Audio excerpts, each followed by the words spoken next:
the mind of the people living in the border areas. So may I know from the Honorable Chief Minister, what actually is the reason that these people living in the border areas are still under constant fear? I don't know, maybe it is the soft approach and gentleman approach of the government of Meghalaya that has emboldened the counterparts even to outrightly claim Mukro inside the Assam Assembly. So may I know what actually is the reason, sir? Came to a memorandum of understanding in terms of the first 6 areas of differences, and we are working towards ensuring that as we move forward, we are able to resolve the other 6 areas of differences. So this is a must.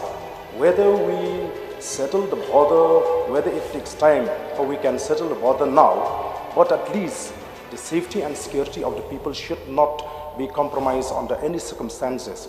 So reports keep coming, sir, even today, that the people living in the border areas, they are really frightening when they see that these government officials keep coming to the interior part of Meghalaya. Your second supplementary. I will come to that. So therefore, may I know what is the exact step that the government has taken to ensure that this government of Meghalaya will not compromise as far as the security and safety of the people is concerned. We don't want another incidence of firing of death occurred in the border areas. That is my question, sir.